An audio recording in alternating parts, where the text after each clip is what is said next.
Yes. I had to break this one up into two parts once again because I didn't want it to be too long, especially with those clips. So, yeah, I mean, more trust me, bro. You know, it's always a trust me, bro. Um, so, this is the next part of the vlog. Is it acceptable to say vlog? I don't know. Personally, I say vlog. It's okay to say vlog, I guess, because the word is blog, but if it's a video log, it's technically a mini acronym. You could say vlog. I don't see why not.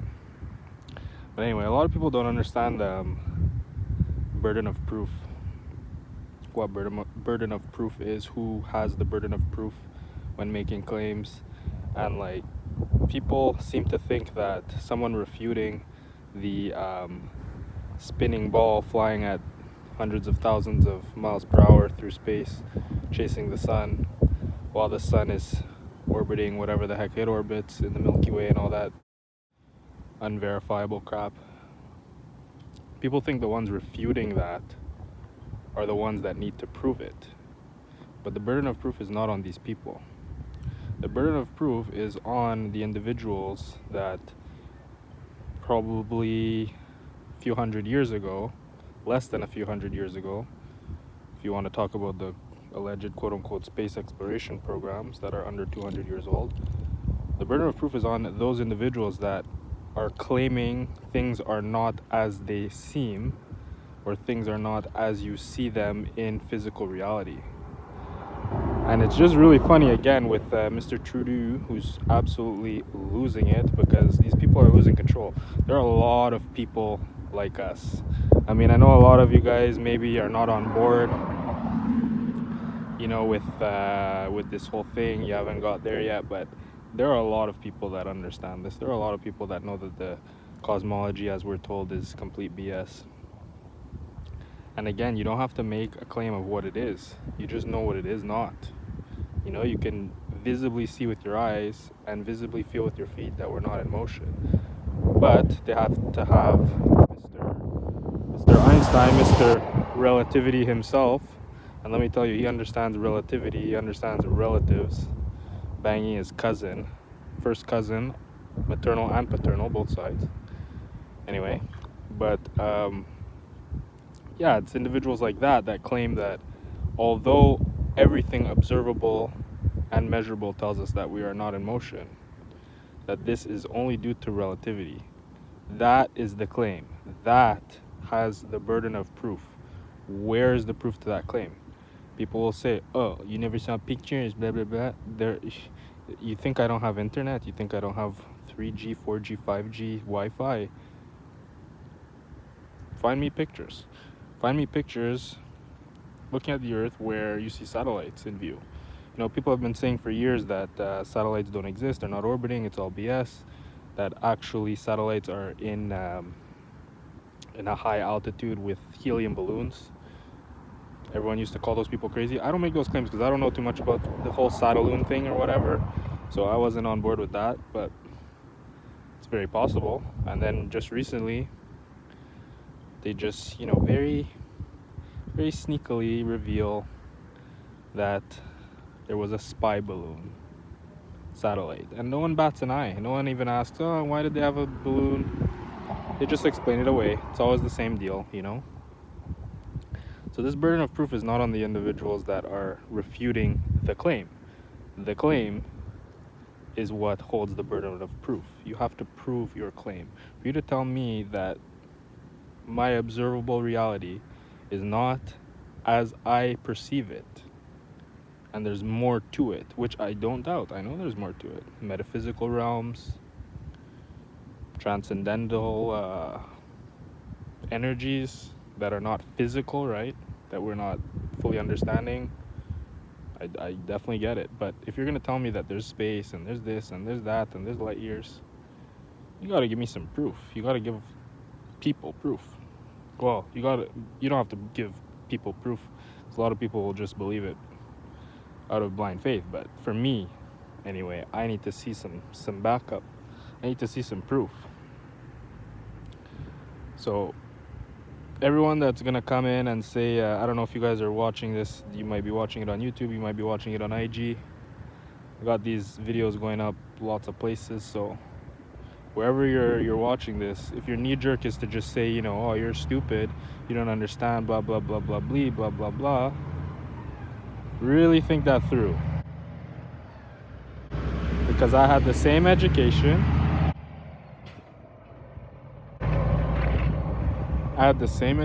as you, have the same access to all the same crap. And another claim that Mr. Trudeau made is like, oh, nobody believes this, nobody's ever believed this. I can't say every, almost every civilization and almost every religion depicts where we live, our realm, as being terra firma and having some sort of protective layer of covering over us that separates us from the heavens, and you know, keeps our system habitable, you know, and that's what makes the most sense. And again, I'm not going to give you a model because I don't know. I'm not afraid to say I don't know. But these people, they just have to know. They just have to know it all. They just can't say they don't know, you know? So it's just ridiculous. I was having a discussion with a buddy a couple months ago, and this guy is really on board with the whole, from a political level, he's like, yeah, these guys are BS, everything's, you know, it's all a stage, it's very performative, whatever. But then he was saying like, oh man, like, I don't know, I don't think I'm gonna have kids, or I don't think I'm gonna you know, he's like, oh, I don't know what kind of world we're gonna have for our children and whatnot. He's like, we're destroying the planet. I told him, like, dude, you think the planet could be destroyed? Like, where do people get these ideas? You got these ideas from people that literally marry their cousins. They're the most dishonest. These people have zero integrity. There's no reason for them to tell us the truth, you know? These people don't even tell their own families the truth. Why would they tell you, a stranger, the truth? You know? So I was just telling him, I was like, dude, like, what proof do we have that we're destroying the earth, or that it can even be destroyed, right? This is why you hear a lot like, oh, why would they lie, quote unquote they? Why would these people make up this story? How many people would have to be in on it? Dude, you just need a few people early on. When this whole idea was being drafted together, drawn up, and if you look into that, you'll be quite amused of the individuals that pioneered these ideas that were never proven. These were all written as fables, as myths originally, and they tailored their quote-unquote science to fit the myths. So when they were starting these whole ideas, there was no proof yet, but they were kind of writing the script for the future, you know, for our quote-unquote space exploration and whatnot. So I told the guy, I'm like, dude, we have no proof of that. Like, think about it. This place is made perfect. This is why these people don't want you to think like this, right? Because if you think that this is our realm, everything's revolving around us, everything is for us, this was designed for us, it's a pressurized, habitable system, there's none other like this. If you believe that, you're going to believe you are unique, you are special, you're going to feel good about yourself, you're going to have a reason to get up in the morning and crush. You know, you're going to work hard, you're going to praise God with your actions, right? With your productivity. But if you think like you're just a speck in the universe and you don't even really matter, you're just a cog in a giant wheel, no wonder people are addicted to substances, alcoholic, you know, bipolar, you know, depressed, suicidal. All these things come about from people not having a reason or a will or a desire or any type of drive, right? They just feel insignificant, these people. And this is what the ones who designed this whole spinning ball idea wanted society to look like hundreds of years down the line. But anyway, I didn't want to go off on that tangent. So I'm telling my buddy, I'm like, dude, like, think about it. Everything on Earth that we know of or that we have, we use to the best of our ability. We have the water we need, we have the air we need, we have the food we need. All the medicine needed is on Earth, right? Science tells us, because people love to say that people that think like us don't believe in science. Science goes hand in hand with creation, hand in hand with God. God created science. Science is strict. There are very strict rules to the scientific method, which are not being adhered to nowadays. Now it's scientism. It's a religion. It's not science. But science dictates that nothing can be created or destroyed. This is very interesting, right? Because the water that boils, it didn't disappear. It has the same mathematical values are there, but they've changed form. The density, the mass, all that stuff is still present, but it's changed form, and it's now vapor. It's now become steam. It's into the air, right? So knowing that, I don't know how, well, I can't say I don't know. I do know. People are brainwashed since they're kids into believing this stuff, but it just doesn't make sense with what we know about science, what we know about elements, what we know about the natural world, the real world, that nothing can be created or destroyed. It doesn't make sense that the earth itself could be destroyed. This earth is in perfect balance. Whatever you destroy on one half of the earth, the other half is going to balance it. You're going to dig a tunnel, you're going to extract oil, you're going to pollute into the air. This earth has been around for God knows how long, and it will balance itself. It'll heal itself. Everything that heals human beings, or I should say remedies our ailments, is found on earth. Even to the point where even pharmaceuticals, right? Pharmaceuticals, say what you want about pharmaceuticals. Probably shouldn't say that word too many times, because this will be on YouTube and God knows what that'll bring. But even synthetic medicines are created by the stuff we have on Earth. It's created with, well, in the old days it would be plants, it would be oils, it would be extracts, But now we make synthetic medications, which are derivatives off of the natural remedies that we had in the old time.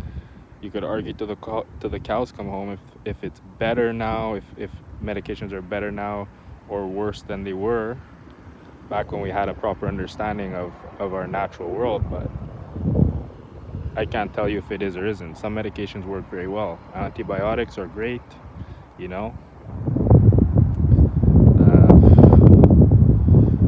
I can't say much more for medication. I'm not a big meds guy, but in terms of the medical world, like surgery is great.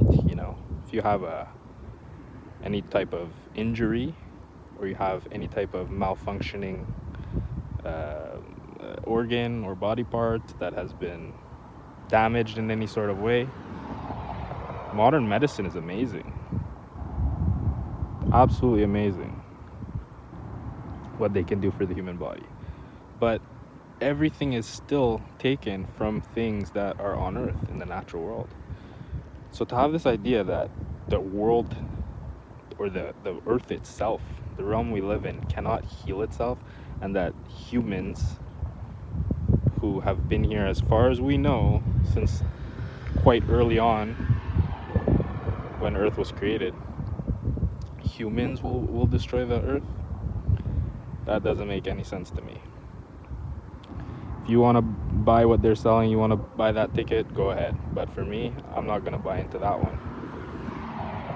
Because I know this world was made perfect. It was made with love. We're created. And we have a purpose. We all have a purpose in life. So Don't don't have that nihilistic view of like everything is just spinning, world winning, out of control, you know? These people have a lot to prove. You know, we look at spacecrafts that look like they're wrapped in tinfoil, and we say things like, hey, how did this withstand 76 quintillion times less pressure? You know? If anyone could explain that to me, if you're interested in, be careful what you wish for. I might really not want this to happen, but I'll say it. If you want to try to explain to me how something could leave our atmosphere, call it zero, the pressure, let's just call it zero, whatever, atmospheric pressure, okay, and go to a system, I don't care if there's a pressure gradient or it's right away, where it becomes 76 quintillion times less pressure. Not 76 times, not 76,000 times, not even 76 million or billion or trillion or quadrillion, quintillion times, 18 zeros.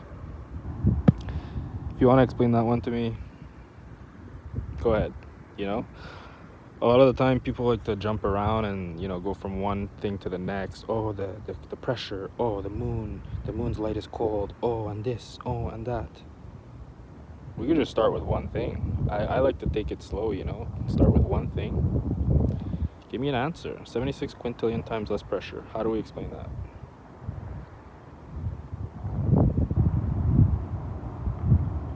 Seems pretty weird.